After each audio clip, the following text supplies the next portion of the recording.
room full of heavy hitters, a who's who of Canadian politics, and on the agenda, the state of the Canada-U.S. relationship.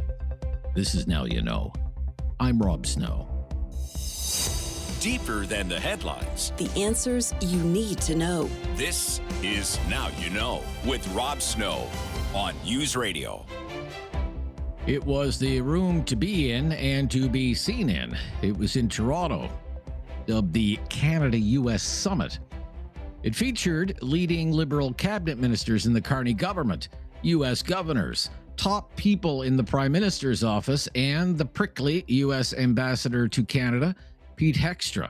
He spoke one day after U.S. President Donald Trump said he wasn't interested in renewing Canada's free trade deal with the United States, but Ambassador Hegstra suggested that might not be the case. It's an invitation to partner. We think a Canadian-U.S.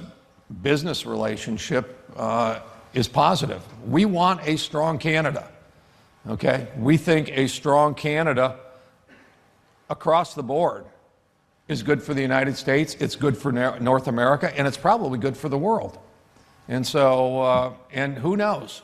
If Canada's a rich country, maybe a few of those dollars will actually flow south, and we're okay with that. It was just Wednesday that Donald Trump was saying the United States didn't need anything from Canada, but the ambassador rhymed off a long list of areas where Canada and the United States collaborate, and he said the United States wants to keep it that way. So you can go right through the list. So I think Canada should optimistically look at this, and for all of the resources that you have and the capabilities that you have and the talent that you have, go into these negotiations very aggressively and say, we know America has needs across the board, and we're here to partner with America and fill those needs because we are the best place for America to fill these needs. I think, you maybe don't like the way the president says it, but take it in the tone of what he's saying is, we're open to offers. Make your case.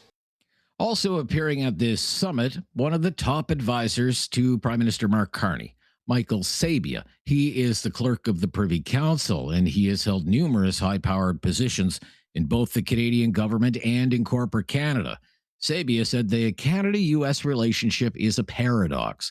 It's a strong relationship, but fragile at the same time. That starts with the work we're doing on the CUSMA negotiations. It starts, in addition to CUSMA, with working to get to a trade arrangement for some of the heavily impacted sectors, whether it's aluminum, steel, autos, etc. So it starts there. But what's really important to understand here is all of that rests on, in our view, a foundation of a stronger Canada. And that stronger Canada is the result of the work that we're doing to invest in the country, to, yes, diversify our economy, to use our natural resources as the coin that will allow us to diversify more broadly. It's about doubling the electricity production of our country, which we are going to do. It's about AI and the things that Canada is an intellectual leader in AI. We need to start using that for commercial purposes. It's about all these other things that we're going to do. Mr. Sabia would go on and reference Prime Minister Carney's recent speech in New York, where the Prime Minister said, a strong Canada can help make America great. Sovereignty is not solitude, okay? It doesn't. That starts with the work we're doing on the CUSMA negotiations. It starts, in addition to CUSMA, with working to get to a trade arrangement for some of the heavily impacted sectors, whether it's aluminum, steel, autos, etc. So it starts there. But what's really important to understand here is all of that rests on, in our view, a foundation of a stronger Canada. And that stronger Canada is the result of the work that we're doing to invest in the country, to, yes, diversify our economy, to use our natural resources as the coin that will allow us to diversify more broadly. It's about doubling the electricity production of our country, which we are going to do. It's about AI and the things that Canada is an intellectual leader in AI. We need to start using that for commercial purposes. It's about all these other things that we're going to do. It was so important, he said it twice. This summit was put on by the Eurasia Group. One of the top people at that firm used to be Evan Solomon, the former political broadcaster. He's now a cabinet minister in the Carney government. He's the minister of AI, a government that just released a new strategy for AI. And part of that strategy includes digital sovereignty. But Solomon says that doesn't mean Canada won't be dealing with the United States on AI. Sovereignty is not solitude. Okay? It doesn't mean that we are building a moat. No country can do that in technology. No country can do that in trade. Our best partner, our biggest partner, is the United States. It will be, it remains vitally important. Let me just say this. I had breakfast with the U.S. ambassador 2 days ago. We spent 90 minutes together at his house. We work very closely with the U.S. on security. Our cybersecurity center, we talk regularly. I am very happy that the administration, the ambassador and his team, our team, their security, work very closely. For example, to give us access to Mythos, the Anthropic model, and Project Glasswing, which the government has access to. We also have access to the latest OpenAI model. So on a security context, the cooperation with the United States is vital, robust, and remains very important. Also in this room of heavy hitters, Canada's new ambassador to the United States, Mark Wiseman, who said his focus is the long-term benefit of Canada. I think it's in our interest to make sure that we step back and think about the longer-term implications and interests in any part of a relationship, including a relationship between two countries. And as I've said many times, we share a 9,000-kilometer border. We're not moving out of the neighborhood, nor is the United States. And so we need to be in a position that we are thinking not just about today or next week, but we are thinking in terms of decades and generations. Prime Minister Carney was not at this summit because his plane took off for Paris last night. That's where he is now, being greeted right now by the President of France, Emmanuel Macron. Prime Minister has a news conference scheduled to happen in about an hour and 45 minutes from now. This is News Radio. No question goes unasked or unanswered. Now You Know with Rob Snow returns on News Radio. With our expert in communications, crisis communications, political communications, branding, and leadership, Barry McLoughlin is the president of TLC, Transformational Leadership Consultants, offices in Ottawa and Washington. Barry teaches at the University of Ottawa's Professional Development Institute and at Cape Breton University's Shannon School of Business. You can follow Barry on his Substack. You can listen to his podcast, and he joins us every Friday. And it's great to hear from you. Great to hear from you, Rob. Well, Mark Carney, the Prime Minister, not at today's World Cup game in Toronto because he is in Paris right now. As a matter of fact, he's meeting the French president. Later, he will travel to Ireland, and he will visit his family's old stomping grounds. And we often hear, Barry, Canada and the world stage. Canada on the world stage. We want someone who will make us look good on the world stage, put Canada in a good spot in the world stage. Mark Carney is more popular abroad, it seems, than he is in Canada, even though he's very popular here. There's a new poll out today, however, from Angus Reid that shows his support is slipping, and it's been slipping for weeks. People like the PM. They like him better than the alternative, but they don't think he's really delivered for them on the home front, on issues that matter most of them, cost of living, healthcare, housing. So do you think people really care about Canada on the world stage if there are problems at home? That is actually a great question. We not automatically assume, oh, he's popular around the world, therefore he's popular, and we're proud of that. But really, there's a strong pushback on that I am noticing over time. He's popular abroad, but he hasn't delivered on what he said he would. You're hearing that a lot. And here we are in crunch time now with regard to Cosmo. We see the television news, radio news there, where, he's going to just crush Cosmo. Trump is going to trash it, and then we're back to square one. I think it didn't help technical recession talk. You see him pushing back with the grocery kind of funding and so on.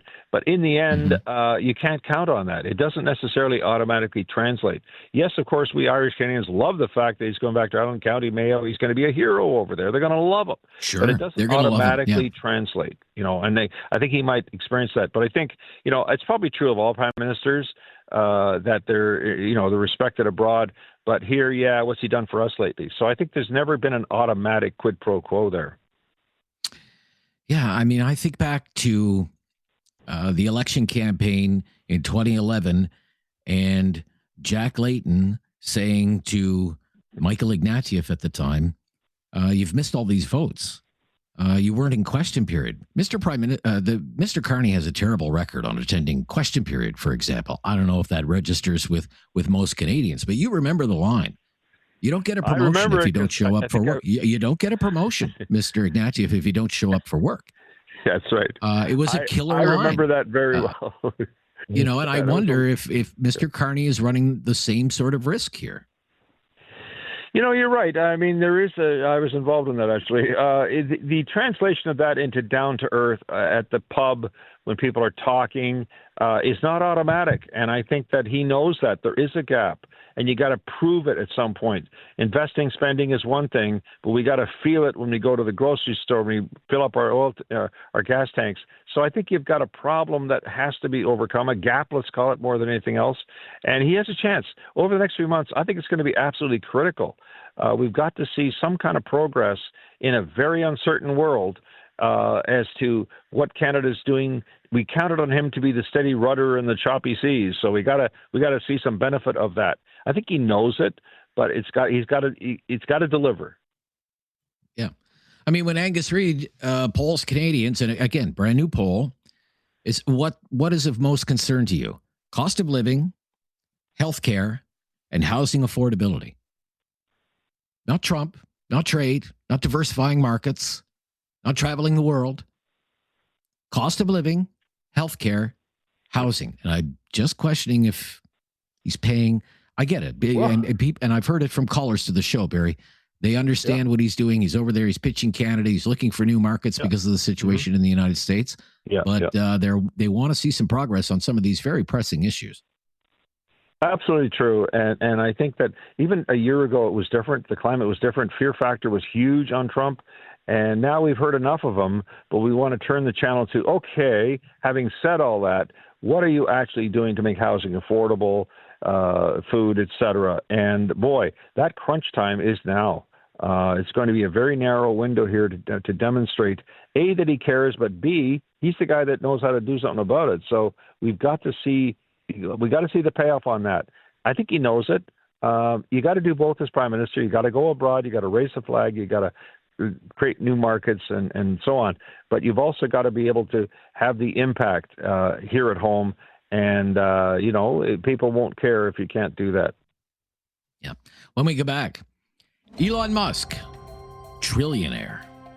The leadership of Elon Musk. When we come back, this is News Radio. Critical thinking is not dead. Now you know with Rob Snow. Returns on News Radio. Here with Barry McLoughlin, the president of TLC, Transformational Leadership Consultants. Shares in SpaceX are now trading up 22%. Went public they were offered at $135 a share and now just shy of $165 a share. Trading on the NASDAQ. SPCX is the ticker symbol. And cha-ching again for Elon Musk. He is now a trillionaire. He'll be a trillionaire a trillionaire. I mean, think about that at the close of trading today. He has founded or co-founded PayPal, sold that to eBay for $1 gazillion. SpaceX, as I mentioned, Tesla, OpenAI. He co-founded that. He's not involved anymore, but he co-founded that. Of course, acquired Twitter, rebranded it X. He's got the Grok AI chatbot. He has other companies that are kind of lower profile, boring company, Neuralink, Solar City. Look, he courts controversy, though. He stokes divisions, some say. Canada's privacy commissioner had a news conference in Ottawa yesterday, said he's breaking the law in Canada because of sexualized deepfakes on Grok. So as someone who teaches about leadership, what kind of leader do you think Elon Musk is? Well, unfortunately, I'm not a fan at all of him. I think it is, however, a reflection of the culture we're in. We seem to have a real attraction to the guys with the blowtorch and the sword going into a company like Twitter, slashing and burning 40,000 jobs, whatever it is, turning it into X, on and on. They're really good at burning, crashing, and getting rid of. You saw that when he was given a government portfolio in the Trump administration and went about just slashing and burning, and they never recovered from that. We got calls from USAID and down in certain states, and they didn't know what to do. They needed the money even to close that quarter because they were promised it and delivered their services but couldn't pay them. He doesn't care. He doesn't care. So if you like a leader who doesn't care, he's your man. He thinks he's funny. He's not. They actually allowed him to go and host SNL. That was a disaster. What he thinks is witty is squirmingly awful. He's a genius technologically. I think we get that. But we want a real human being leading the organization. You don't keep good people long with that kind of an attitude. So he loves himself, but I don't think the public necessarily loves him. However, that's not what he cares about. He wants to be a trillionaire. And as you say today, congratulations, Elon, you're a trillionaire. But I think that's all about him. And leaders today shouldn't be about him. They should be about their employees. They should be about their customers. And you get no sense of that at all from him. Do you think he's dangerous? He has the potential to be dangerous if you don't care about people, if you put your ego ahead of everyone else. Donald Trump, it's why Donald Trump is dangerous. He does all those things that a narcissist will do. I'd be very proud of it. Thank you very much. Learn from nothing. Learn nothing out of experience. So this is the world we're in. And guess what? They can get elected. They become CEOs. They can become trillionaires. Mark Zuckerberg, I wouldn't put him in exactly the same league as Musk on this stuff, but he seems like kind of feelingless. He kind of seems awkward. Same with Bill Gates early on. He kind of recovered, and then he went through a disastrous congressional hearing the other day over his personal conduct. These guys seem to be missing some elements of the human dimension and capacity, and leaders need to have that, period. Okay. Thank you for your opinions today, Barry McLoughlin. It's always a pleasure to hear from you in hot, muggy Ottawa today. Thank you. Yeah. Bye-bye. For sure. Bye-bye. Barry's got the AC on today in the nation's capital. So I bet does Tom Korski. He's with Blacklock's reporter. He joins us every Friday, and that's coming right up here on News Radio. Now you know with Rob Snow continues on News Radio. He's been minding Ottawa's business all week long for us, and he's back. Tom Korski, the managing editor of Blacklock's reporter. Welcome back. Thank you, Rob. The Chief Justice of the Supreme Court of Canada, Justice Wagner, held his annual news conference this week, and he was asked why he won't recuse himself from the Freedom Convoy Emergencies Act case that could come before the court. And he's been asked to step down and recuse himself from that case because of past comments that he has made about the protest and the protesters. So we have a couple of clips here. We'll play them and then get some remarks from you. Wagner 1, please. Can you explain why you will not recuse yourself in the Emergencies Act case that's being brought forward by the Canadian Liberties Association, given your past comments about the convoy calling the participants, as you put it, taking the city of Ottawa hostage? So you refer to a file which is before the court. There's an application for leave to appeal, which is pending in the overall case before the court. And you know that we cannot comment on cases pending before the court. Okay. So in other words, no comment. Didn't stop the questions, though. Let's play another one. Since the situation that occurred in Ottawa obviously led to the invocation of the Emergencies Act, the government said so himself, how do you draw that distinction between what you're commenting on the situation and then your comment that it has nothing to do with the actual invocation? So as I mentioned to your colleague, and I just like you just mentioned as well, there is a pending litigation on that. There is a pending application for leave to appeal, which will need to be decided by the court. And that's why it would be inappropriate for me to comment on that pending application. What do you think about that, Tom Korski? Should have thought about April 9th, 2022, Rob, when he gave an interview with the Quebec newspaper, Le Devoir. And there was an application pending at the federal court that day by the Canadian Civil Liberties Association. There were other co-plaintiffs that challenged Cabinet's use of the Emergencies Act. And the Chief Justice opined, what did he say? I quote him accurately, "What we saw on Wellington Street here was the beginning of anarchy where certain people decided to take other citizens hostage, to take the law into their own hands," end of quote. His office is on Wellington Street, and so is mine. I saw double parking and horn honking. He saw anarchy and lawlessness and hostage-taking. Interestingly, none of the peaceful protesters were charged with any of those offenses. They were charged with mischief. Why the Chief Justice is having troubles with this, aside from self-interest and personal embarrassment, is frankly bizarre and unbecoming a G7 country, Rob. He must have run across a group called the Canadian Judicial Council. He's been a member. And he must have read their little booklet called Ethical Principles for Judges. What does it say? Conflicts of interest arise from a pecuniary or non-pecuniary interest, close family member, personal or professional relationship. Oh, here it comes. Or the judge having expressed views evidencing bias, end of quote. He has given himself this bizarre, as if we all now have amnesia, and we're going to pretend that we don't know what he thinks about the plaintiffs in the court. It's incredible, Rob. Yeah, and it's like he's the last to know. This is not an extreme opinion by any means that he should recuse himself. It was the subject of a Globe and Mail editorial some 12 days ago. Quote, "We hardly want to silence the Chief Justice.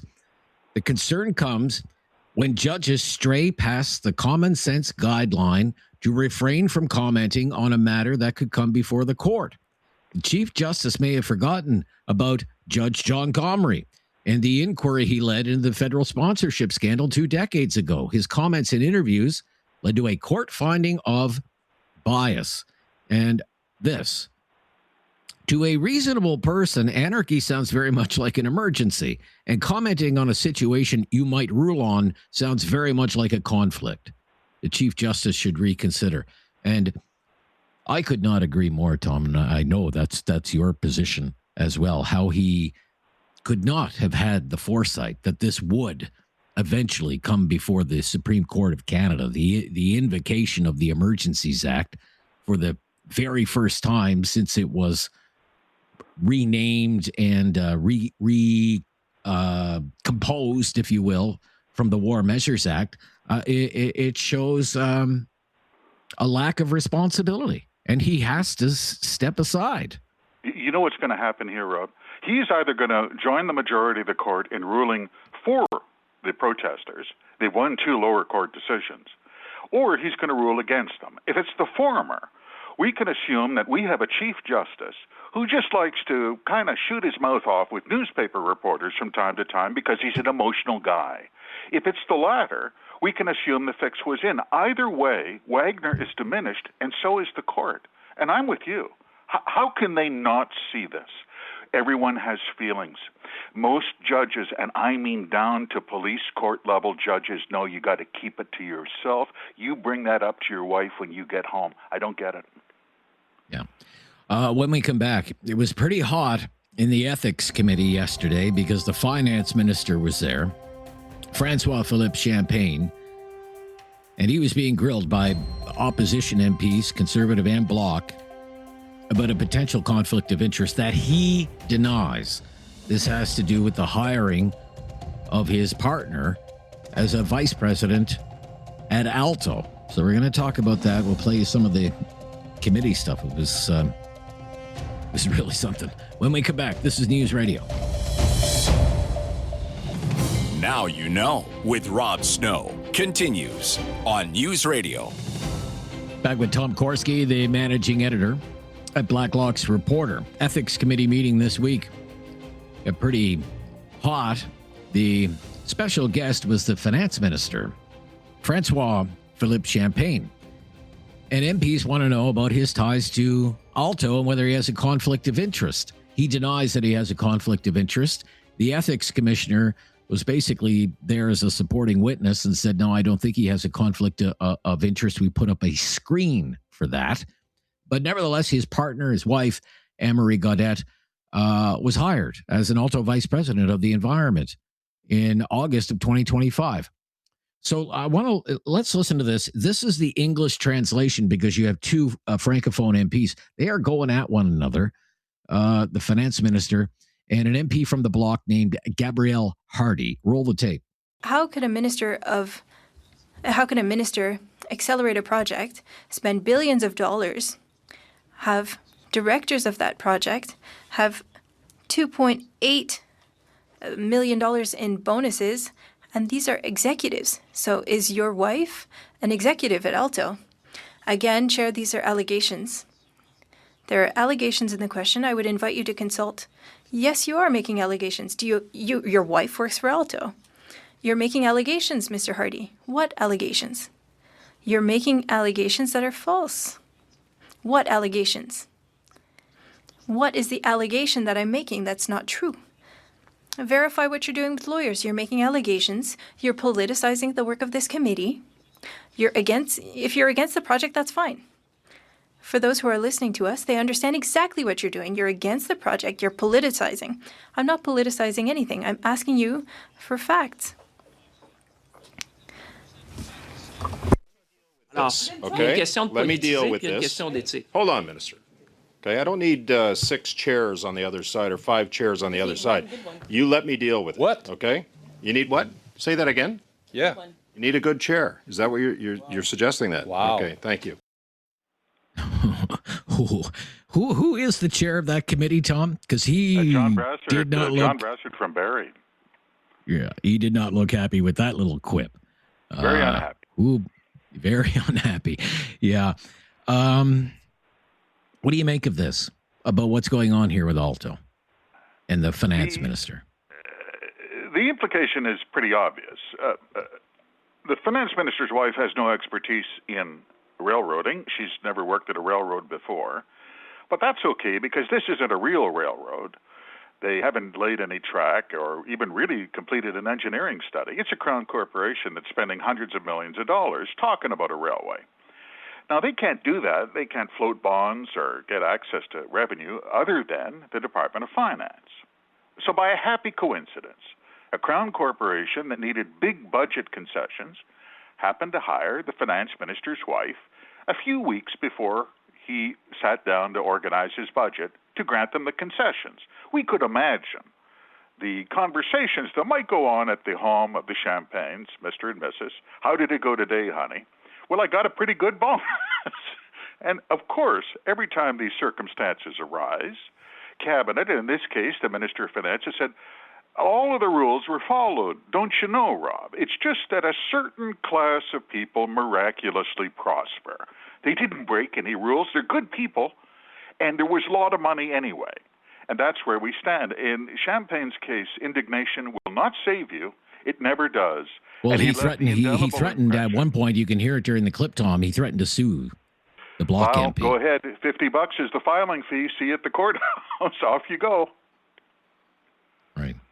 Be careful. You may want to consult a lawyer, he said. You may want to consult a lawyer before you say that. That's a good one. Okay. That's a good one. I was wondering when he said that, does parliamentary privilege extend to the committees? Does it? It does.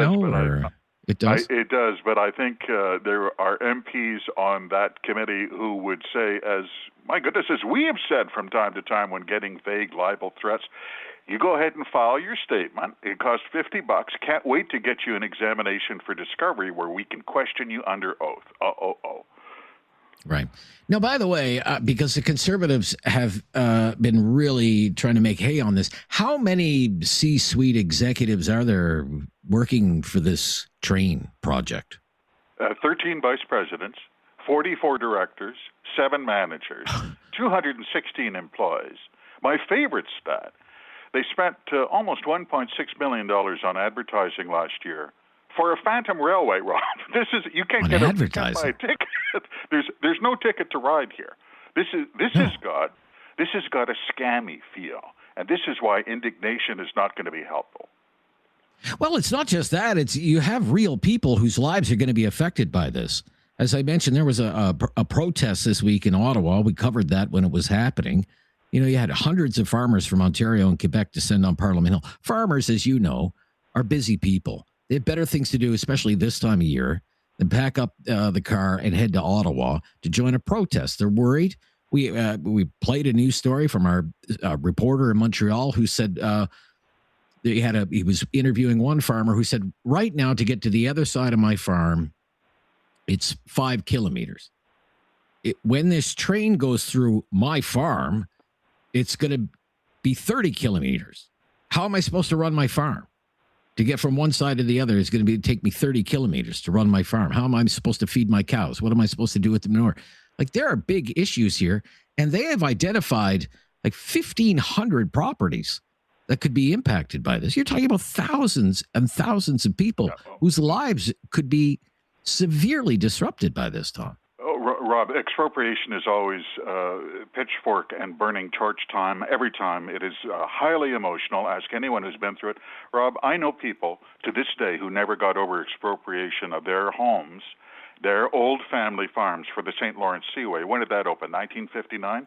Ask people whose homes are expropriated for the Winnipeg floodway circa 1950. They never get over it. It's a big deal. Yeah, well, they're still talking about it with the Mirabel Airport in Montreal. Absolutely. And we have a few more things to talk about with Tom Korski when we come back on News Radio. There is no question Rob won't get answered. Now you know with Rob Snow continues on News Radio. With Tom Korski, the managing editor of Blacklock's reporter. I'm not saying it's going to happen, but I know labor leaders are very worried about what they're hearing from the Carney government, and now we have these proposals from a Liberal-dominated panel in the Senate. The days of railroaders going on strike, the days of port workers going on strike, that may be coming to an end. I have a feeling that they'll be deemed, this is just my own suspicion, that I think there is going to come to pass sometime soon some kind of change that makes these people essential in the name of building Canada strong. Tom, what's your sense of what's going on here? It's pretty fundamental for organized labor. It's interesting that you're right. This is a Liberal appointees dominating a Senate Transport Committee. If this was Conservative senators doing this, I mean, the CBC would be burning police cars. I mean, this is fundamental. What did they say? They came out with a report said, getting right down to the point, they're saying Cabinet ought to have the ability to quash any strike affecting railways or ports in the name of national stability. Now, there have been, from 2023, there was a number of strikes at the Port of Vancouver, Montreal, Quebec City, and both major railways. And that was really a post-pandemic effect when there was some inflation catch-up and hard bargaining. This is beyond contentious. This is a fundamental issue for organized labor. Whether people agree with it or not, the chips are down. And in fact, they have litigated Cabinet's quashing of legal strikes to date, and it's still pending in federal court. It's a big deal, and I don't know how in particular, Liberal appointees in the Senate think you're going to sneak this through. It's really something. Yeah, I would just add to the list in railways, ports. I would add to that Marine Atlantic, which is the Crown Corporation that runs the ferries between Nova Scotia and Newfoundland. They're already deemed essential. Basically, that is viewed by the government, that the ferry service, that's part of the Trans-Canada Highway as far as they're concerned, because what other way is there to get goods to Newfoundland and Labrador other than ship? And I think right now the workers at Marine Atlantic would already be on strike if they had the opportunity, but they can't because they're essential. As I say every now and then, and I think you would agree with me on this one, Tom, watch this space, right? Watch this space. The Liberals' relationship with Labour is very tortured and conflicted, absolutely. Yeah. We are still scrapping ventilators from the COVID days. Isn't that something? 19,000. Yeah. Millions and millions of dollars. There's never been an audit done on this. What happened? I'll keep this short.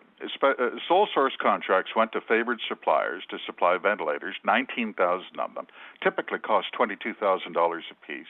They came in the back door of the warehouse at the Public Health Agency, and then in short order went out the front door as scrap metal for as little as $6. They sold them for as little as 14 cents a pound.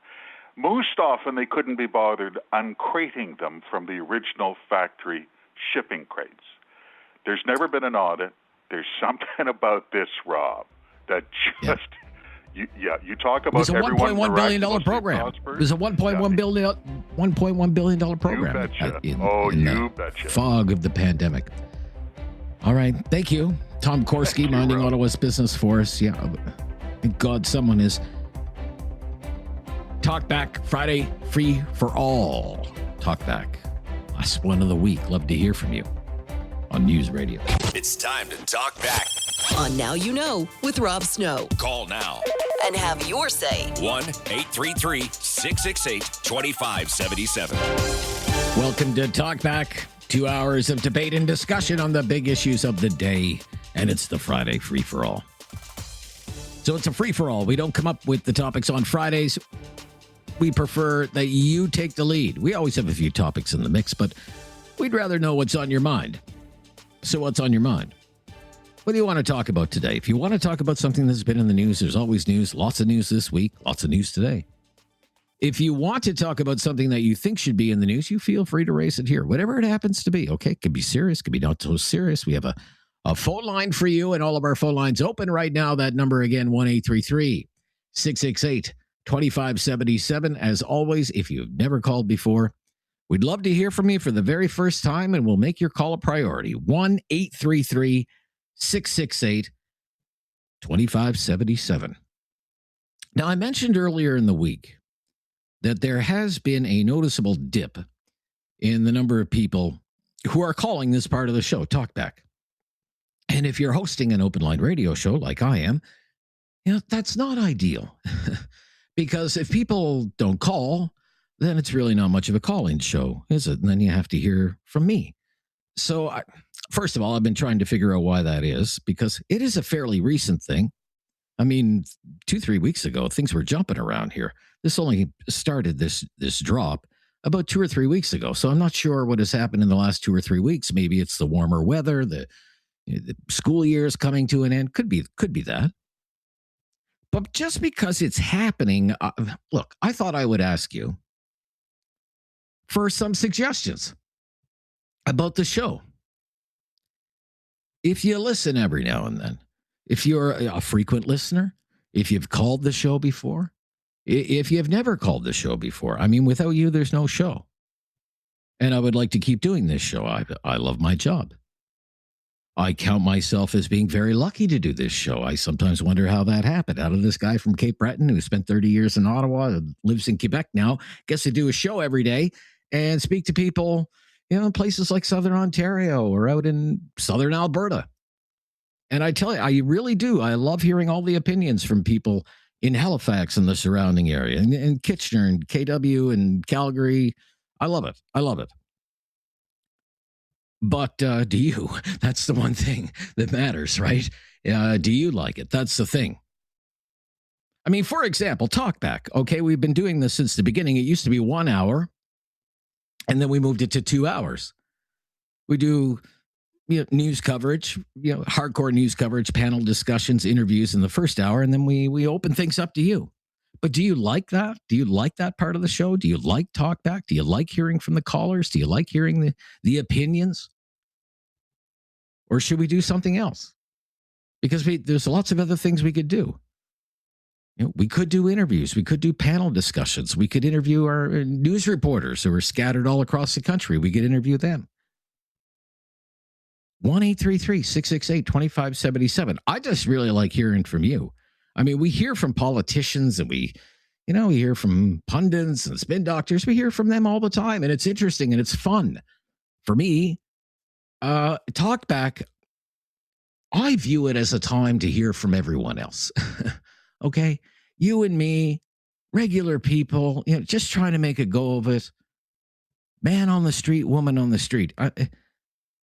If you do like Talkback, do you think we need to mix it up a little bit? Do different topics, explore new topics? If that's the case, what kind of topics? Would you prefer more, well, like today, like a free-for-all, open line, open topic call-ins, like we do on Fridays? Would you prefer if we were more loose with what people talk about? I'm very topic focused most of the time. See, I'm a news junkie. I'm a political junkie. That's my comfort zone. So that's what I focus on for the most part. Maybe we do talk about politics too much. Do you think we talk about politics too much? Should we talk about other stuff? What sort of stuff? I mean, are you interested? Do you want me to talk about pop culture or music? I love talking about music and the music business and what's popular these days. Sports. I'm a big sports fan, but there are sports radio stations. Culture wars. I'm not much of a culture warrior. To a certain extent, I kind of understand if you're getting tired of the news. The news can be a downer sometimes. I get that. And yes, we have been covering a lot of the same news stories because they're big freaking news stories. The war in Iran is a big news story.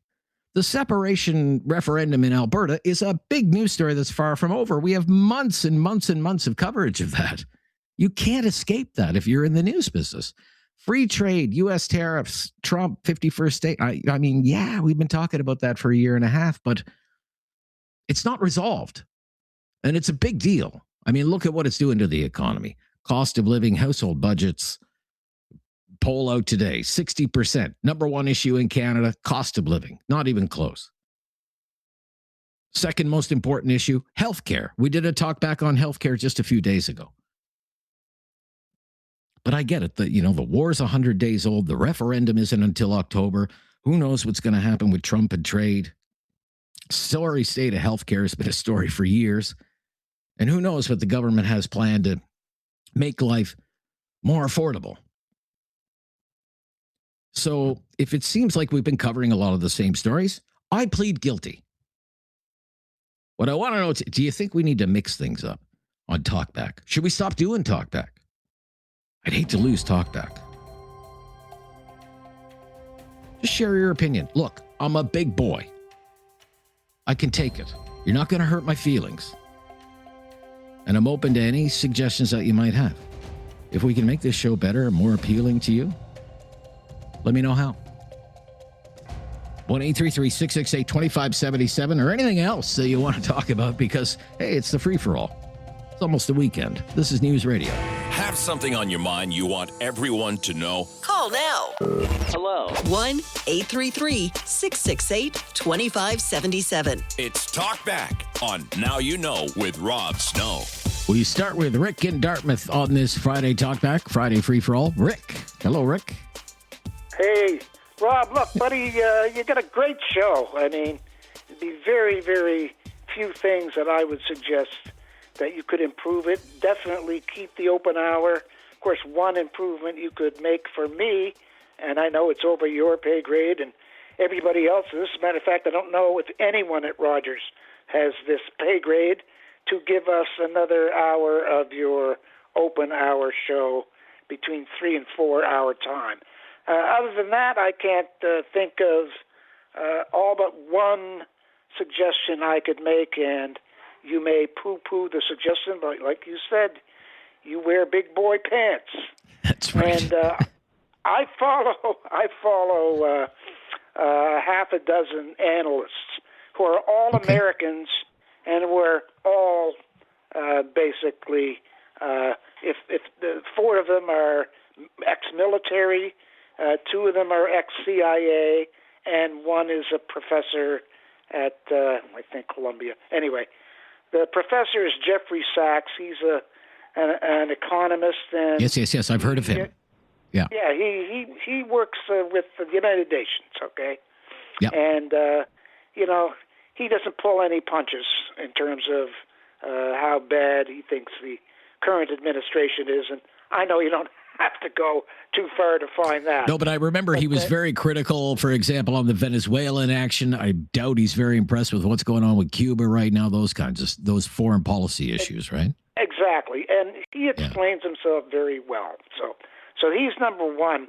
Number two is decorated Colonel Douglas McGregor. And he is, a military analyst. So he can give you, he's skeptical of anything that comes out of Washington in terms of either the Pentagon or the political side. These people think, basically most of what comes out of that area is and again, propaganda in a war is not unusual, but these are Americans saying that their own government is way too much propaganda. The third is CIA analyst Larry Johnson, and he is he's I don't know what to say, a wealth of knowledge from how the CIA works, what it does, and his analysts. Anyway, there are three other ones. I'll just mention them: Colonel Daniel Davis and Colonel Lawrence Wilkerson. So those are the 5-6 main guys that I listen to, and these are on a bunch of different podcasts. All right. So if you ever needed someone to spice it up with an anti-mainstream media narrative from the United States, these would be the guys, and that would be what I would suggest on occasion. I mean, I know. Oh, sure. Yeah. You might get into trouble for having one of these guys on. Okay, all right. Well, look, Rick, we've got quite a few calls to get to here, so I'm going to let you go. Very good discussion, though. Thank you for the suggestions. Let's go to Mike. Oh, he's also in Dartmouth. Popular spot today. Hello, Mike. How are you today, buddy? Yeah, I'm good, Mike. Yeah, thanks. Go ahead. Listen, don't ever lose that Blacklock section that you do. I love listening to it, and and the information that comes out is so much stuff people don't even realize. The only question I have about listening to that segment is, how the hell are these people not in jail? Like that's clear-cut fraud. You're stealing people's money. And fraud. I mean, he again. I wouldn't go that far. He says he is the finance minister. If you're talking about the Alto stuff, are you talking about the Alto stuff? Yeah. So he says, I'm following all the rules. I recuse myself from all the appropriate votes. Here's the ethics commissioner. We talked about all of this. I think the outside of that, the most astonishing thing to me is Tom Korski said with Alto, which is just very much in the early preliminaries planning stages right now. This is a train that won't be built. Yeah, like they 20 opens it all for another 20 years. They have 44 directors. 44 directors. Yeah, and vice presidents and nobody's working. I mean, it's just come on, something's terribly wrong with that's like you putting together a radio station that never airs and getting government funding for the taxpayers' money. Well, imagine, we're gonna plan to open a radio station, not even open a radio station, just plan to open one. 44 directors? Yeah, come on. Exactly. Anyway, listen, crazy. Rob. Don't ever lose this. I like your idea. Maybe a few more times a week the open, discussions. I love listening like you do. I love listening to the other people. The information you get is sometimes phenomenal, and the things that you don't know, somebody else does. So it's awesome. And I agree with Buddy that said, it'd be nice if we could get that extra hour, because some days I'm driving along at 3:00 and I'm going, crap. I can't hear Well, anymore. we have talked about that, but I just don't see that happening right now. And again, as Rick said, it's above my pay grade, those sorts of decisions. I go where they tell me to go. I talk when they tell me to talk. And I stop when I need to. And I need to right now. I'm Rob Snow. It's Talkback Friday free-for-all. You're on News Radio. Have something on your mind you want everyone to know? Call now. Hello. 1-833-668-2577. It's Talkback on Now You Know with Rob Snow. Open line, open topic. Friday free-for-all. North Battleford. Orville up next. Hello, Orville. Hi there. Good afternoon. Rob, first of all, Rob, you have a very great show. I like your mix that you have of different subject matters each day.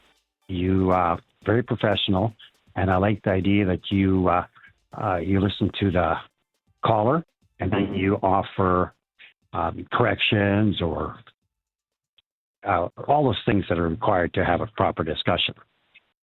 So, well, I appreciate that. Thank you. You're welcome. Keep doing what you're doing. Now, my subject for today is the Ukraine war that's been going on for quite a while. Am I okay to mention that? By all means, sir. Yes. Okay. Thank you. I don't want to be off topic. No. Okay. Go ahead. Go right ahead. Yeah. Okay. Now, over the years, and there's been a lot of callers in on your show and that questioning Canada's contribution to Ukraine war, and hats off to Canada in contributing to assisting Ukraine as they find some success to liberate the Russians. There was some discussion about Russian oligarchs' assets that have been seized in Canada and the United States. I have never really followed the value of that and what's there. Like the goal there was discussion years ago that those assets would be used to help replace the cost that Canada's doing to supply funds to the Ukrainians. Is there? As my understanding was, whatever would be, say, seized from a Russian oligarch would be diverted to aid in the Ukrainian war effort. That's my understanding. Yeah. How effective that has been, I can't tell you. I have no idea. Yeah, I don't know either. That information's hard for me to find, and I was just wondering if that's some kind of a subject matter you could have down the road in one of your shows. Yeah, I could. I know a good guy who could do that. His name is Marcus Kolga. We've had him on before. Curtis would know that. Marcus Kolga. He is an expert in everything that has to do with Russia, Russian affairs, Russia and its relationship with the West, and what is going on, of course, in Ukraine. He's a very good analyst on that stuff. Yeah. Well, that's fantastic. That was kind of my thought for today is to see. I appreciate that. Where that's going, and I'll keep listening to your show and see how that follows up. Thanks, Orville. Yeah, good to hear from you in North Battleford, Saskatchewan. Dave is in Halifax. Hello, Dave. Yes, Rob. Really enjoy your show. Keep up the good work, and we should be blessed that we have a couple hours to freedom of speech in some ways, right? We can say what we please, more or less, and lots of different views. More or less, you never cut us off. You may want to cut me off here shortly, but I'm just kidding. But I really want to talk about the $1 trillion man, if I may. Elon Musk. Okay, good. Look, because you want to talk about that, look, they're going to start playing the music here in like 30 seconds, okay? And when that music starts, that means we have to wind things down. I will keep you on. You want to talk about Elon Musk becoming a trillionaire? So do I. I'm really interested in that. So you just stick on through the news and I'll bring you right back and we can talk about it. This is News Radio Talkback. Have something on your mind you want everyone to know? Call now. Hello. 1-833-668-2577. It's Talkback on Now You Know with Rob Snow. It's the Friday free-for-all Talkback. We're wide open. Dave is with us. He's in Halifax. He wants to talk about Elon Musk. I will say, just let me give you the latest quote. If you're playing the stock market, SpaceX went public today. It was offered at $135 a share. It's having a nice day. It's up 26% right now. It has hit $170 a share. So very good. Once more for Elon Musk, like he needs the money. So what's your view of the man, Elon Musk, Dave? What do you think of him? I think a lot of these millionaires and billionaires, and reason I can support that. And also like Tesla is a publicly traded company. We all can make money on Tesla, right? We can all make money on SpaceX. Many of us may have portfolios with our investors that have some of our investment in these particular companies. And there was a time, did you know also, I was just doing a little research here, if you invested $1,000 in Tesla 10 years ago, it would be now worth $25,000 to $28,000. And the reason I think he's a hard worker, we all remember when he slept in his factory, right? We remember that story. I think it was 2017, 18, somewhere in there. Sure. Whereas Tesla's 3 production was very poor. There was something going on, could have been, the economy or whatever, but he slept in his factory under his desk in a tent on the roof of his factory. I think it was in Nevada somewhere, and where his employees could see him because things were rough for everybody, right? That's what it's like when you take huge investments. You can be affected by the economy and what have you. I'm a bit of a Elon Musk fan, as are my sons. Oh, really? Now, they're all in their 30s now, because I think there was that era of young men in particular, and some women.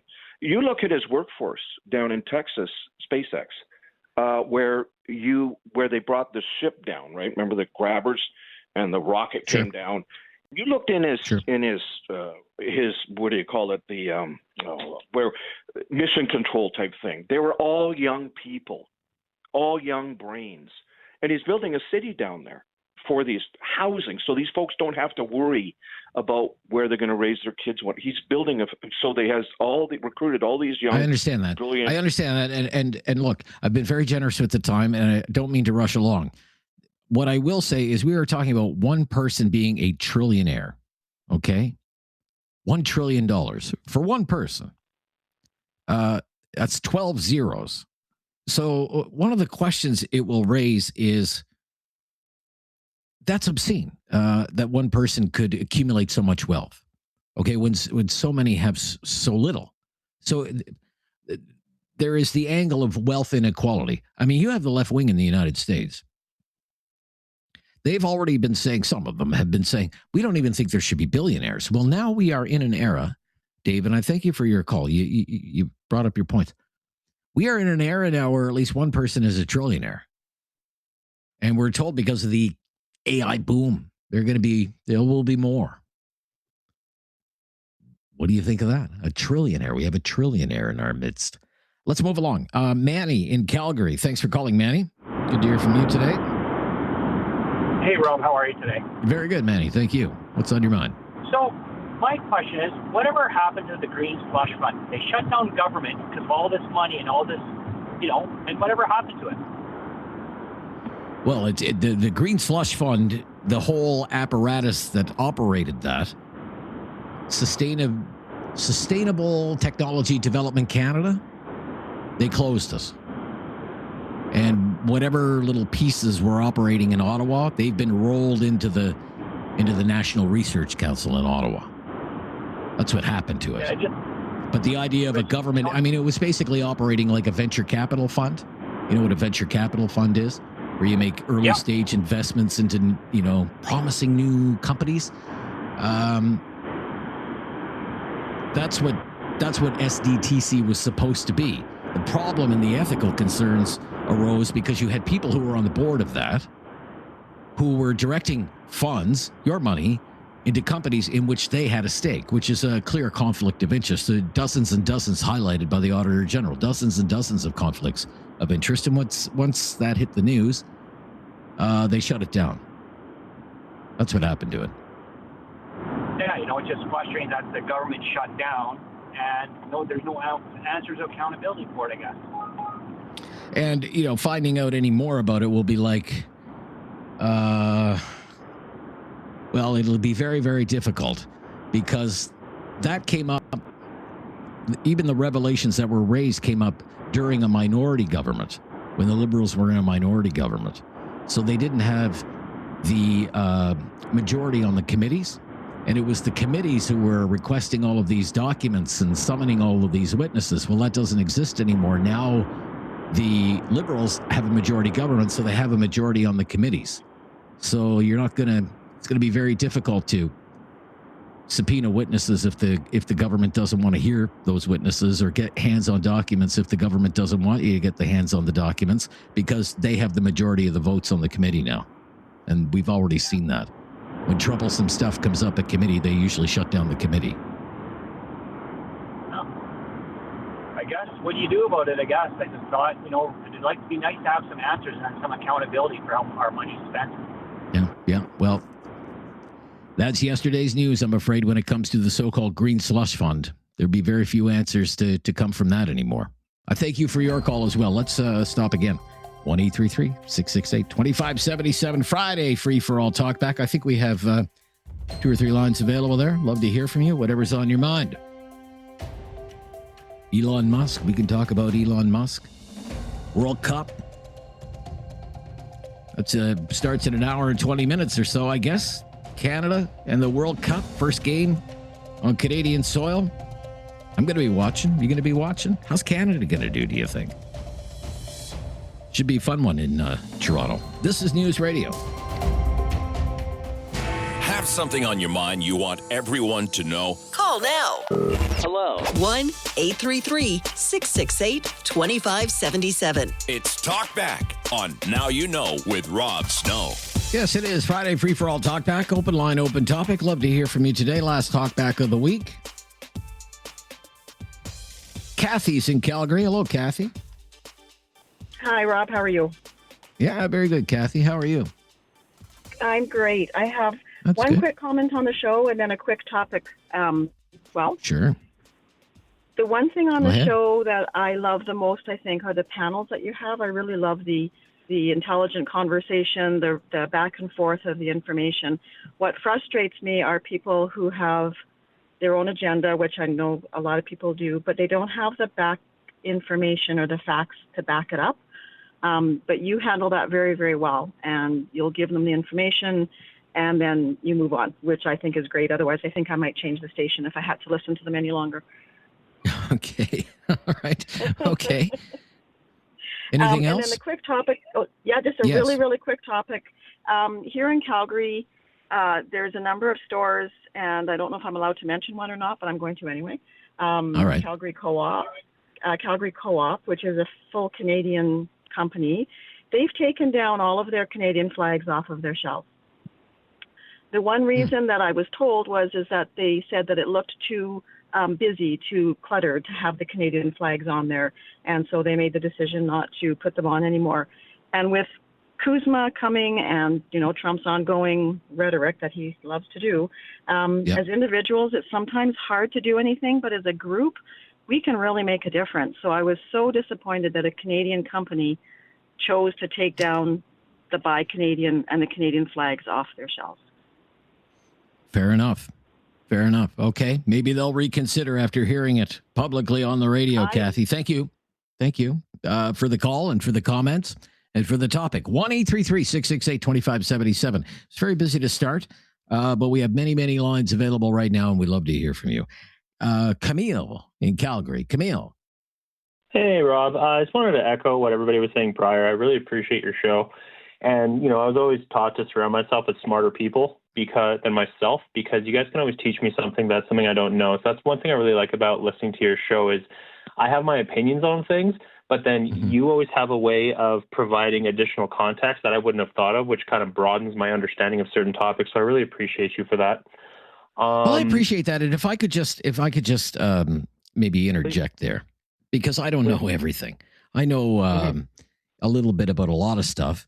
But I've always learned, and I've been doing this for a long time, this format. Okay, almost 20 years off and on. I've been taking calls from listeners. Yeah. And what I have learned is, and I try to remind myself of this, whatever topic you talk about, there will be someone listening who has forgotten more than you will ever know about that topic. Whether it's, the war in take the war in the Middle East, for example, you bring that up as a topic. Well, There will be people who grew up in Iran who will know much more about the dynamic on the ground that I would ever know. The same with the situation in Israel, or the same with technology or public procurement, or whatever topic you pick. There will be somebody who will know more than you will, Rob. That's what I always try to keep in mind. I don't know everything, but I do try to learn from the callers as well, because the callers have a lot of knowledge on a lot of things. So that's what's useful for me. Yeah. Yeah. So my quick topic, and it's not really local or anything like that, but it still has to do with the immigration in Western Europe. I feel like, and you can call me a conspiracy theorist for this, but I feel like a lot of times, depending on which side of the political spectrum you're on, everybody has an agenda. So I feel like Western Europe right now is very heavily governed by left-wing governments. And I find that in order for them to want to stay in power, what they do is they immigrate more asylum seekers and quote-unquote student visa immigrants to their countries, so that, they could be seen as the saviors to these people. They can become citizens, and they can continue to vote for the left wing, for the party, which has given them a quote unquote second chance. Yeah, I understand that. What you're espousing, and it's very controversial. Okay, it is. You're talking about the Great Replacement theory. You're a believer in that, the Great Replacement theory? Are you a believer in that, really? In a sense, yeah. Well, here's my concern, Rob. I'm an immigrant myself. We immigrated to Canada. We followed the rules. We understood, hey, this is a country we're going to live in. We need to follow their rules. We need to pay our taxes. We need to be a citizen of that country. My concern in Western Europe right now is when I'm reading stories. You heard about what happened in Belfast, right? Oh, sure. Yeah. Yeah. And I'm hearing things about that. Yeah. And my concern is, are they not doing the right screening process, the right checks and balances to make sure the appropriate people are being let in? Because you're seeing riots, you're seeing a lot of attacks and violence against locals. And sorry, I'm going to keep it really brief. And I remember watching an interview with someone from the Middle East who was actually saying, listen, all these asylum seekers, the actions which they're committing, if they were to do that in our country, we would put them in jail. They would be punished immediately. While they're like, a lot of these left-wing governments aren't really doing anything about it, because they know that if they bring them in and they're distracted with following up on their own agendas and, following through on their plans, that distracts them from the actions a lot of these non-screened asylum seekers are doing, and they can kind of continue what they're doing. So I kind of feel like it's harming Western Europe, and I feel like the locals are really feeling like they need to take matters very into their own clearly. hands. I mean, very clearly. It lit a fuse in Belfast, obviously, but you have to take into account how that gets amplified. I think in the social media age as well, even by people like Elon Musk. We were talking about Elon Musk. I don't subscribe to this idea that of the Great Replacement theory. I don't subscribe to that. But I would point out, you take the UK, for example, the most popular politician and the most popular party right now in the UK is not the Labour Party, it's not the Tory Party, it's Reform UK. It is not, which takes a very different viewpoint than, say, the Labour Party that's in power right now would. Thank you, though, for your call. Appreciate it. 1-833-668-2577. I'm looking here at empty phone lines. Fill them up for me, please. This is News Radio. Have something on your mind you want everyone to know? Call now. Hello. 1-833-668-2577. It's Talkback on Now You Know with Rob Snow. Well, let's go back to Calgary. Douglas is there on the Friday Free for All Talkback. Hi, Douglas. Good morning, or afternoon. Yeah, it's still the morning where you are, Douglas. Yeah, almost. It's almost noon. Yeah. Yeah, go ahead. Yeah, I'm calling regarding the issue of the $1 trillion status, being the first person to Elon Musk, trillionaire. What do you think about that? I don't think anything is wrong with that, for the fact that he has created value to attain that that position. He hasn't committed any crime, though that is debatable to some other opinions. But the truth is, he has created value to get there. Understanding how would one man be accumulating so much wealth? It's a response to value creation. He created value that people see as something that would be of benefit to them, and he's being patronized. And then his valuation ballooned to a status whereby he's been able to accomplish something that nobody has been able to. So my opinion with that is that good for him. Way to go. Good for him. Okay, good for him. Because this is one of the things this would be the question I would ask, is accumulating so much wealth, one person accumulating so much wealth, $1 trillion, and by extension, so much power, is it wrong? And you would say, no, look at the shareholder value, to your point, that he has created. Look at the jobs that he has created, the economic benefits. Do his products make life better for people? Well, he made electric cars that people actually wanted to buy. Lots of people use PayPal. Remember, he co-founded PayPal. The space stuff, I don't know about the space stuff, but you would say, good for him. He's been a successful entrepreneur, and these are his spoils. And other people benefit as well. That's your opinion?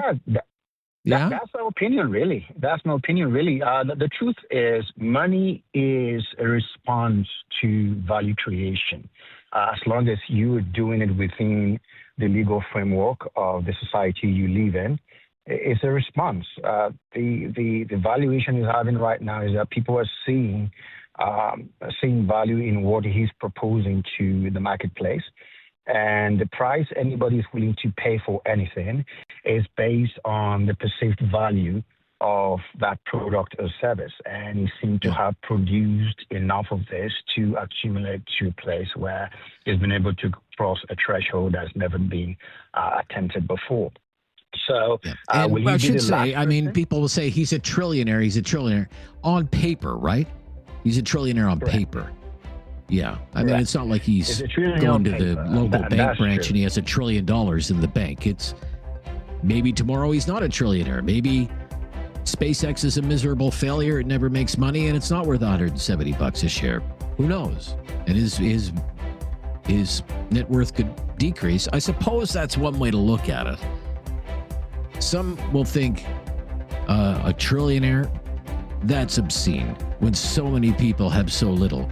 And you have one person with so much outsized influence on the world. It's time to talk back. On Now You Know with Rob Snow. Call now And have your say. 1-833-668-2577. Welcome to hour number 2 of Talkback. Welcome to hour number 2 of the Friday Free-For-All. Remember, we follow your lead during the Friday Free-For-All. Okay, we've got some topics in the mix, kind of percolating there, like Elon Musk becoming a trillionaire, for example.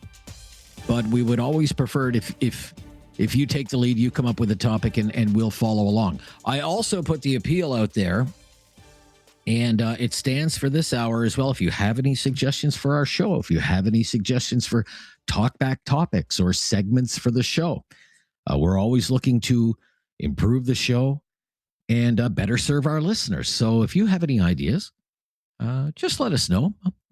I won't take it as criticism. I will take it as, maybe constructive criticism. 1-833-668-2577, 1-833-668-2577. I think we have Marianne in Calgary today. Marianne? Hi, how are you? Oh, I'm hanging in there, Marianne. It's very hot and sticky here. We're not having Calgary weather. You're a little on the chilly side today. It's 27 degrees here. Feels like 36. Ugh. Yeah, no, it's overcast and raining off and on here like it has been for the last 3 days. I just wanted to make 2 quick comments. One is my husband and I both listen to your show nearly every day. We're avid listeners, and we would probably engage more if you had a text line. I don't know if that's a thing for a talk show or not, but I would shoot you a text on a topic that I'd be happy for you to read, because as I've been holding, and I understand the format of the show. This is not a criticism of the format of the show. I've been holding for over 12 minutes. I don't necessarily have 12 minutes to tie up my phone and wait to speak. I would rather fire you a text that you could read on the topic of whatever is going on. And super idea. Secondly, I would have phoned in the other day on the topic of social media for kids 14 and under, because I have 2 teenagers and I know what they think on this, and I know how they got around it. They have social media accounts that they just put fake birth dates on. So when I talked to them about, how much they wanted to be on Insta and Snap and Discord and these things, because that is how they socialize with their peer group. And that's just the way those peer groups are. They socialize online. So I made non-negotiables for them where I said, okay, I need to see the settings. I don't want your location services on for the public. Nobody needs to know where you are except me. We have family location services on within our family so that I can see where you are at all times. But you don't need it on for the public. And so we went through and we put these settings on, and I actually had them attend a seminar that our school hosted from a guy who was a social media expert for safety for kids and teens using social media, and we did all that. Right. And I think it's more important for people to have those conversations with their teenagers, because we let social media be babysitters for our teens because it's easier. And the hard thing is to sit down as a parent and say, dude, I need to see your phone because I paid for that phone, so it's my right to see what you're doing on it. It's not your phone, that's my phone that I let you use. It is. Okay. That's what I tell my boys. I paid for that phone. It's on my family account. I continue to pay your bills because you're unemployed students. Fair enough. But that allows me the right to see what you're doing on it and when you're doing it, right? And that's, I think, a better option or a better way to address it than to be making rules. It's kind of a bad idea to make lots of rules that teens are just going to circumvent anyways. I don't need my teen to be sneakier. I need him to be more open with me.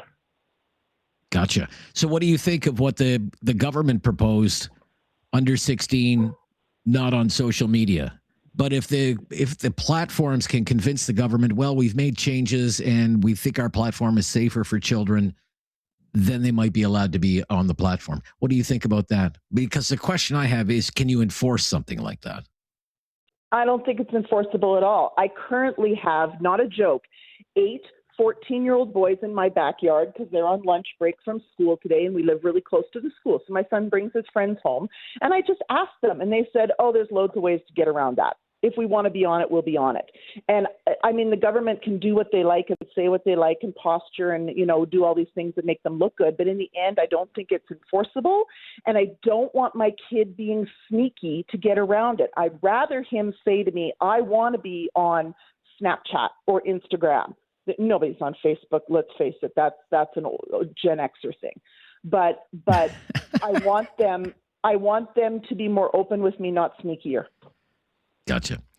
Great comments all around. I really like the suggestion about the text line. I really like that. I'm going to mention that to my boss, as a matter of fact, when I meet with him next week sometime. Thank you, Marianne, for your call. Where are we going next? Okotoks? Bob, first-time caller, Bob. Hello, Bob. Hello, Rob. Good show. Thank you. Well, thank you, Bob. Good call already. Listen, I have 3 minor points. One regarding affordable housing. You had a show on this week about that, and nobody mentioned it, I don't think, but I have a suggestion that the people in the buyer's market should lower their expectations. I think all these people entering the market for the very first time are looking at the high cost of buying their first home. I think what they should be doing is legislating all these contractors and home builders to set aside about 30% or 40% of new home building to be back in the way it was after the Second World War. 1,200 square feet, 1,000 square feet. Yeah, Just, I mentioned that the victory homes, the by strawberry homes, the victory homes, right after the war. Yeah, as you're saying. Yeah. And you know something? They were perfectly fine. Our parents, my dad came home from the war along with 90% of the other Canadians, and they didn't have any money. But that's how they started. They started small, and they worked their way up, and they improved on the asset base, and away they went. that's the way you enter the market. You've got to have affordable housing, and to do that, you got to make smaller houses on smaller lots, perhaps. Yeah, but So when that's I've put that to developers, sir. If I just could, I've put that to developers. Like, why aren't we building the equivalent of Victory Homes and Strawberry Houses? And they say it's not what people want to buy. They don't want to buy it. They want the hardwood floors, the stainless steel, the granite. They want the nice stuff. They don't want 800 square feet, 2 bedrooms, 1 bathroom, and no basement. It just won't move. They're in the business of moving the merchandise and building homes people actually want to buy. And I've been told whether it's young buyers, doesn't make any difference. It's the same. Thanks, Bob. I appreciate the call, though. It's frustrating because you see in the mid to late 40s and 50s, there seems to be a template there. The government says it's going to try to replicate that, but there's precious evidence that is happening. This is News Radio. Have something on your mind you want everyone to know? Call now. Hello. 1-833-668-2577. It's Talkback on Now You Know with Rob Snow. Friday free for all. First time caller John is in Calgary. Hello, John. Hi, Rob. Just a quick question here. Maybe a longer answer, but the thing is with this Alberta separation thing, has anyone ever brought up, and I don't get to listen to your show a lot, so maybe this has been brought up already and it's been answered, but with the separation, has anyone ever thought about, like, what would happen to us as our own country giving up our military in Canada? Like, who would look after us if there was something to happen? Oh, yeah, that's been brought up. Yeah, I don't think from the separatist side of things, what they would call the independence movement side of things, I don't think they've adequately explained that. And, and I'll make an appeal because we have people who are pro-independence in Alberta listen to this show all the time. I'm not one of them, but I'm open to hearing how they view the national defense of the Republic of Alberta. Like, what is that going to look like? You have military bases in Alberta right now, like Cold Lake and whatever, but what's going to happen to those? Yeah, exactly. And even with the police, no more RCMP. Like it's just, I don't know if this has really been, I mean, I'm sure some people have thought it through, but I mean, for me, I just think that leaving Canada is a ridiculous idea. And well, I mean, the RCMP, I never understood when the premier was doing the road show and was promoting a provincial police force. I never understood the big pushback against Alberta having its own provincial police force. It used to have its own provincial police force. It doesn't anymore. Now, it's mostly the Mounties outside of the municipal police forces, right? I mean, yeah. I lived for 30 years in Ontario, in Ottawa. We have the Ontario Provincial Police. We have the Mounties too, but we have the OPP. I live in Quebec now. That's where I'm doing this show from, about an hour away from Ottawa on the Quebec side of the border. We have our own provincial police force here in Quebec. Newfoundland has its own provincial police force. It's a little bit different in Newfoundland. The way Newfoundland, the Royal Newfoundland Constabulary operates, doesn't operate in the same way that Ontario and Quebec's provincial police force. But it's not unusual for a province to have its own police force. So, if you were the Republic of Alberta and you were an independent country, I'd be more worried about your national defense than I would about who's going to police the communities, because I really do think you could set up your own provincial police force and it really wouldn't be that big a deal. For sure. And one more thing. Yeah, no, fair point. I just hadn't thought it through, so that's good to, now I know, right? But one more thing as well, like if we're going to be our own little country, you know how Trump has just taken over power the second time, his second term, and he's all about tariffs. Are we going to be tariffed, and do we have to tariff people? And I just think there's a lot of problems, I just think there could be a lot of problems going forward. It's not as simple as, hey, we're our own country now, Well, speaking of Trump, I mean, I have heard in the past from callers who are saying, well, the United States already protects Canada to a large degree when it comes to national defense, and they would certainly want to protect the oil industry in Alberta too, because that's strategically important for the United States. So there is that. No, and that's part of the reason why I think some people think we can be our own country, because of the amount of oil that we have, and that we can support ourselves. So, but enjoy listening to your show, and I'll let you get back to the other callers. Well, thank you. Thanks for giving me some insight on that. Appreciate it. Thanks, Sean. Yeah, bye. Do you want to take another one, Curtis, or should we stop? Take one more? Okay. If we go over time, it's your fault. Scott in Halifax. Hi, Scott. Hello, Rob. Thanks for taking my call on this beautiful You're Friday. welcome. That's good. How's the weather in Halifax today? It's about 25 degrees and hazy, and the hazy isn't smoke this time. That's a good thing. That's good. That's good. Yeah. So just to your last caller there, and you said that Alberta is very strategical to the United States for their energy. Well, just yesterday he said the United States doesn't need anything from us, our lumber, our oil, anything. That's another thing. What I really wanted to talk about is, and it's Trump. The amount of money that he spent to tear down the East Wing and put up this ungodly monstrosity-looking thing in the White Lawn for this UFC thing, and the war in Iran, he could have built a wall between the United States and Mexico and the United States and Canada to space and back.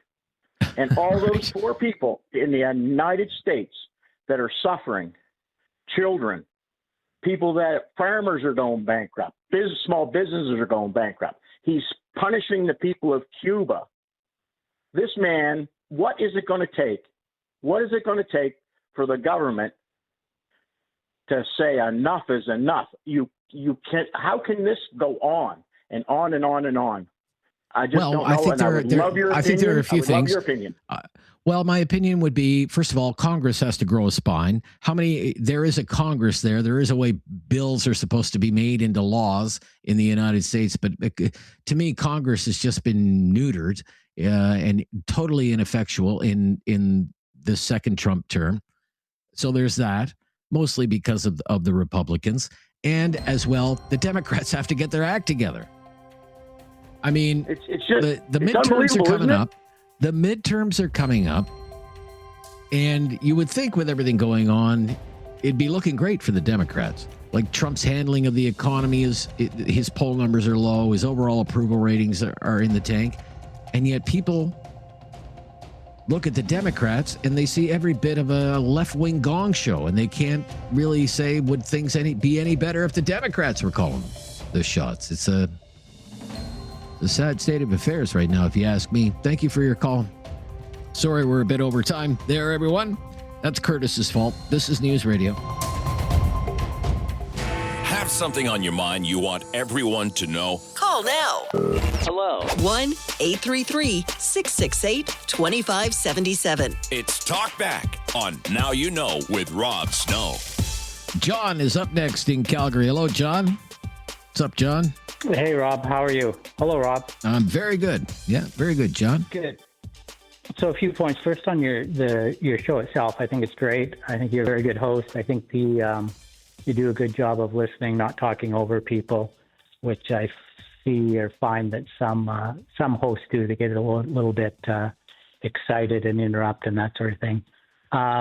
With respect to Elon Musk, I really like the guy. I used to think the guy was a bit of a charlatan. And back in the early days of Tesla, I didn't think a whole lot of it. And it was actually my broker suggested I buy it. And, I'm glad I listened to him, but I mean, it wasn't making any money. But the stock has certainly done well. And if you look at what he has done himself, I read his book that was written by Walter Isaacson. He's the guy that wrote the Jobs, etc. Anyway. Yeah, he wrote the Steve Jobs book. Yeah, he's got some real good books. Anyway, I read that, and he was on the cusp of collapsing so many times with so many projects. And one of your other callers said he slept in the factory, and he did that. With respect to SpaceX, he was planning on launching from California or something from some U.S. Air Force Base at the last minute. That was called off. So all of a sudden they have to go into the South Pacific somewhere and they're launching. He had several failures on his early rockets and was like out of money, tapped his PayPal buddies on the shoulder, and he was able to get what he required. And, you know, the rest is history, as they say. And then when you think about what SpaceX has done, you know, Artemis, I kind of thought was a bit of a so-so. You know, I'm a boomer. I saw Apollo and all that. That was amazing, and that was in 1969. And now I think what Musk has done with a reusable rocket, that to me was pretty incredible. I remember interviewing. This goes back, and I'm sorry to interrupt. This goes back 5, maybe even 6 years ago now. Interviewing someone who is an expert in this kind of stuff, trying to develop these rockets, was an advisor to SpaceX. And I asked him, you know, we see it on Star Wars, for example, you know, the Millennium Falcon takes off and it lands, and it takes off and it lands. You know, we don't do that. I said, to see a rocket come down like that after it's been into space, I said, what is that like? How big of an advance is that in space technology? And his exact words, and I'll never forget it, were, you know what it is, Rob? It's super cool. It's super cool. That was a guy with a PhD. This is News Radio. Have something on your mind you want everyone to know? Call now. Hello. 1-833-668-2577. It's Talkback on Now You Know with Rob Snow. It sure is, and we're in the home stretch now of the Friday Free for All Talkback Hour. Guy is up next. Let's go to Guy in Calgary. Hello, Guy. Hello. Guy? How are you? Yeah, I'm good. Hello. Everything's good here. It's a little toasty, to tell you the truth. A little hot in this part of the country, but we're doing okay. That's what we endure the winter for. It's for days like this. It's a little cool here. Yeah, that's what I heard. Commercial that plays the radio. Okay, I'm gonna put you on hold, Guy. Your phone is breaking up. Unfortunately, your phone is breaking up, so I'm gonna have to get someone with a better phone. Let's go to Joe. Is up next. Hi, Joe. Hey, Rob. How's it going? I hear you loud and clear, Joe. Everything's good here. Go ahead. What's on your mind? Right on. Yeah, a long time no talk. I have not been able to call you for quite a few months because they changed my shift.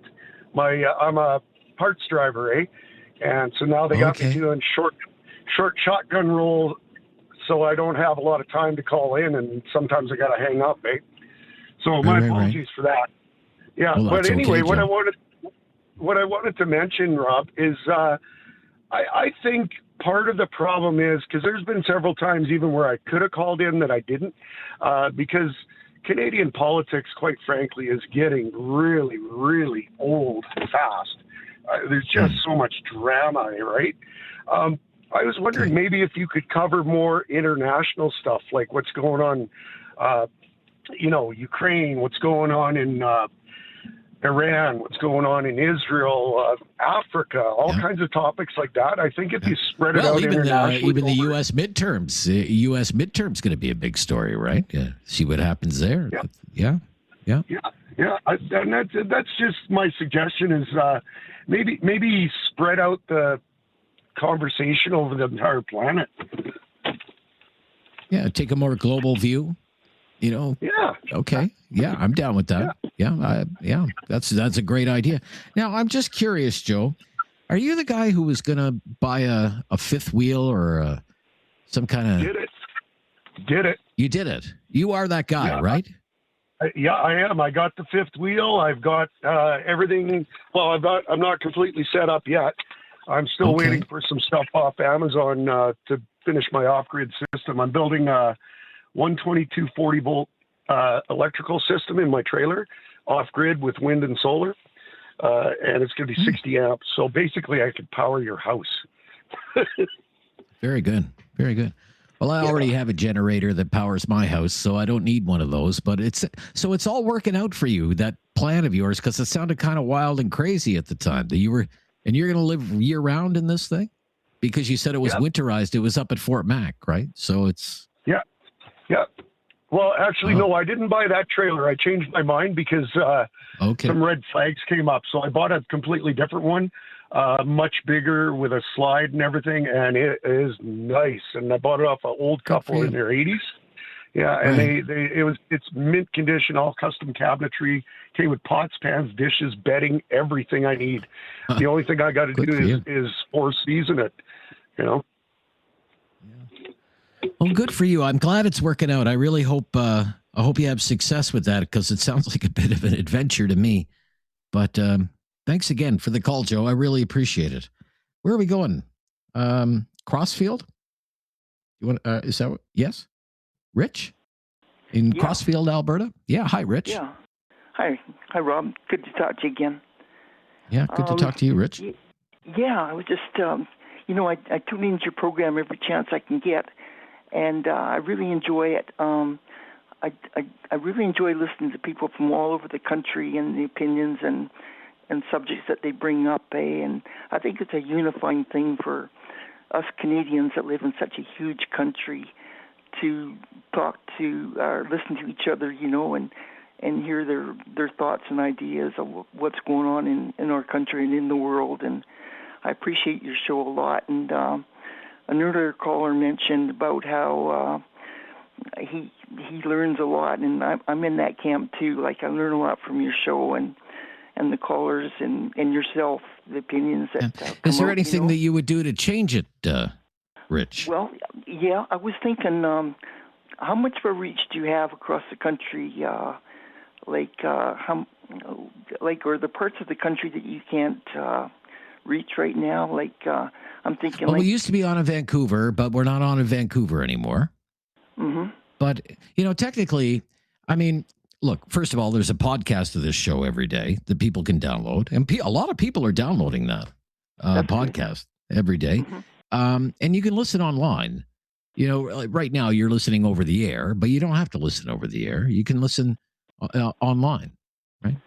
Get all 3 hours anywhere in the world, really. Okay, that's good. Yeah. Yeah. Now, what about Quebec? I don't hear any calls from Quebec. No, we're not on the air in Quebec. We because Rogers doesn't own any radio stations in Quebec. Okay. Yeah. I was thinking there's hundreds of small radio stations across our country, right, all over the place. And is there any way that your company could beam into some of those smaller stations right across the country? All the way from. I don't know. Northern... I mean, those are decisions that are. I mean, they're way above my pay grade. Striking broadcasting deals, with other radio stations. Yeah. I wish we were on in more markets. I really do. But you think about this, like, how many people live in Calgary these days? It's like 1.8? Yeah. 1.6 million. Okay. Yeah, 1.6 million. Kitchener-Waterloo, we're on in Kitchener-Waterloo, just outside of Toronto. We're not on in Toronto. Kitchener-Waterloo, I mean, gosh, and Curtis would know this. He's more familiar with that area than I am. I've been there a few times. Lovely part of the country, by the way. It is just booming in Kitchener, in Kitchener-Waterloo, like well in excess of 1 million people there. And we're heard across all of Nova Scotia. You have another 1 million people there. So I mean, it is potentially a big audience. Yeah, millions of people. Newfoundland? No, Newfoundland. No. There's one. Yeah. Powerful radio station in Newfoundland. Its call letters are actually VOCM. That's kind of like the voice of Newfoundland radio. Okay. They do their own thing. My friend Tim Powers, who's on this show from time to time from Summa Strategies, he does a talk show on VOCM. VOCM, one of the unique call letters in the radio business, stands for Voice of the Common Man. Isn't that great?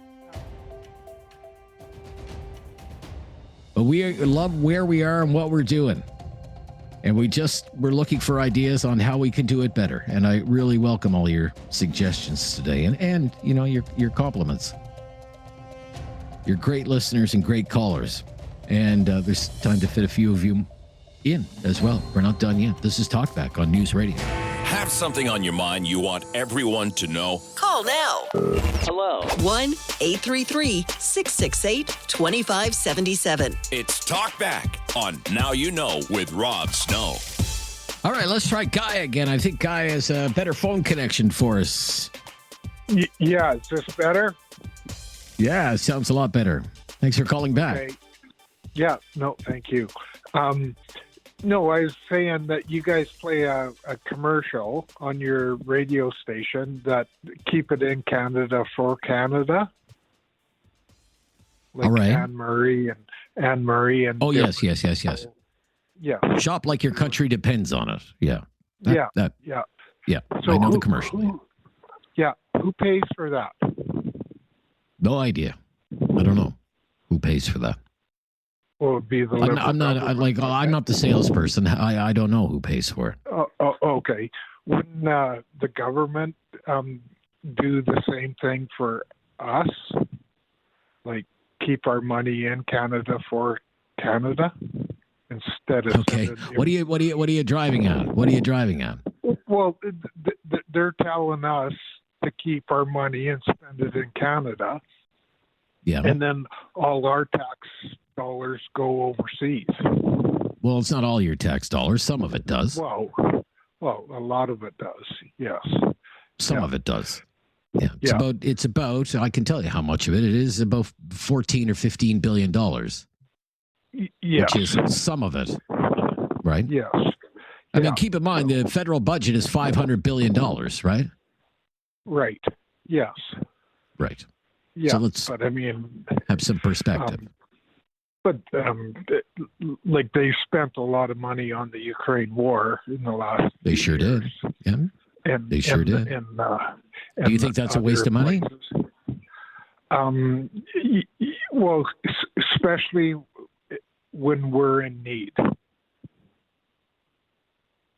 Okay. If you look after your own people first, that's what I believe. And if we're there's lots of people going to food banks and different things and can't afford a house afford a house or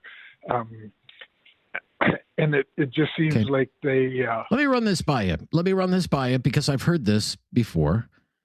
And I just want to know what you think of this line, because the Prime Minister has said, and I'm not here to defend the government, okay? The Prime Minister has said the fight in Ukraine, the Ukrainians are fighting for all of us who want freedom, for all of us who reject tyranny.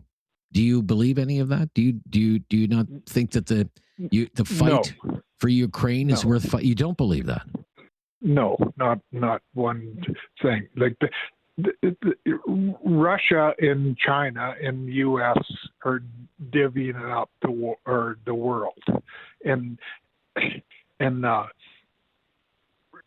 the U.S. wants certain parts, China wants certain parts, and Russia wants certain parts, and neither one of them three countries will step on each other's toes. Well, okay, maybe there's something to what you're saying. But, for example, if the United States wanted part of Canada, wouldn't you fight against that?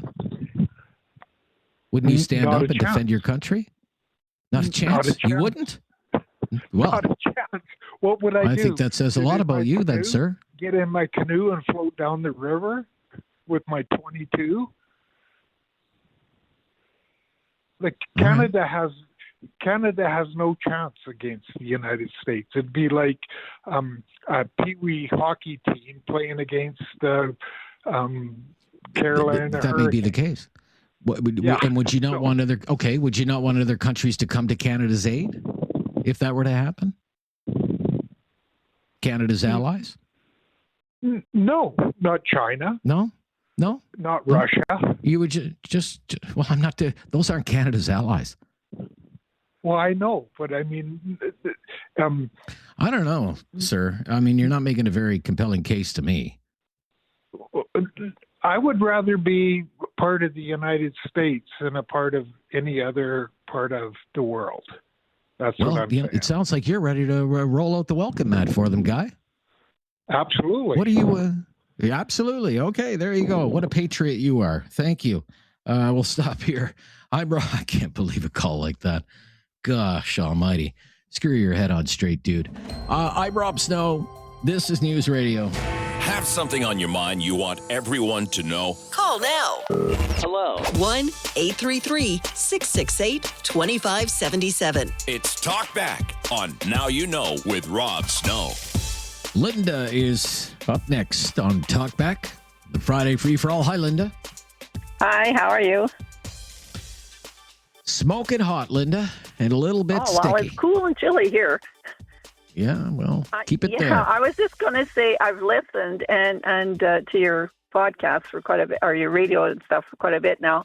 And every once in a while you come up with, there's another scandal from the Liberals, money going out the back door, money being spent dubiously. And from my view, I feel like if they had to pay back everything that's been shown that they've been scandalous stuff, we wouldn't have a debt. We wouldn't have. And for me, it's like, I wish you would expose it, say this is the scandal of Friday or whatever, and I wish people would vote in and say to their MPs, look, you've got to do something, because I know I phone in and say this is enough. When is this kind of spending going to stop? They complain about, well, we're spending money too much overseas. I think we're losing a lot of money right here at home. Oh yeah. Yeah, there's a lot of money going out the door, and the efficacy of it remains to be seen. And I mean, it's really astonishing. I mean, it almost reminds me of the Trudeau days. I mean, every day there's Mr. Carney, and he's promoting some new multi-billion-dollar program like yesterday. I mean, that's a $3 billion announcement. Yeah, well, even what you were saying about that railroad system, that even isn't, it's just a thought, and all that money's going out with just this thought. Yeah, and it's how top heavy it is. 44 directors. Yeah, well, that's ridiculous. 44. It's totally ridiculous. Like Canada Post, all the money going out there. It's like, no, we need to be more accountable, and we need to hold them accountable and say, this is enough. And like you say, you don't have voice in Quebec and stuff, places where, the Liberals have a strong standing. I still think if we would get the exposure for all of this other, maybe people would start feeling good about their. Well, we are on in Nova Scotia, and that province is entirely red from one end of the province to the other. Every single MP is a Liberal MP. Unlike your province where there are just little dots of red. Okay, gotta go. Linda, thank you. Let's take Rob is in Calgary. Hello, Rob. Hey, Rob. Couple of things. I won't keep you. I know we're short on time. When you're away, and once you were sick, I think the other time you were on holidays. It's on holiday. Maybe you could get someone to fill in for you, because I think what happened when you said the other day that people aren't calling in. I know myself. Like if you're not on the radio, I'm not listening to the station at that time. You know what I mean? Secondly, as far as the soccer goes, FIFA is no better than the IOC. Right now, as we speak, Morocco is supposed to be hosting the 2030 World Cup, and they are slaughtering street dogs by the thousands to clean up their streets. And FIFA has to know that. Everybody in the world knows that. Anybody that's involved in animal protection or animal welfare, they know that. So FIFA, and we've sent them a ton of messages, they're well aware what Morocco is doing. I hate to say it, Rob, and I don't mean to bang on about it, but I think we're losing our humanity. It just seems if something is in our way, blow it out of the water. Just get rid of it. And it's really sad. And we're doing that with humans. You look at Gaza, you look at Israel, you look at Russia and Ukraine, like where we have lost our humanity, Rob. Okay, well, I'm not ready to lose complete faith in humanity just yet. I would like to end on a kind of a brighter note than that. I do appreciate your call, though, and your kind words. And I appreciate your advice when I'm away. I do take that to heart. I was wondering, I did miss a couple of weeks there, and I was wondering if people missed me. Curtis is off a couple of days early next week. We're going to miss you, Curtis. Good luck with your move. Better you than me. Just hope nothing gets broken. Okay. All the best to you in the U-Haul. And we'll be back on Monday with another Talkback. Until then, the latest breaking news on News Radio.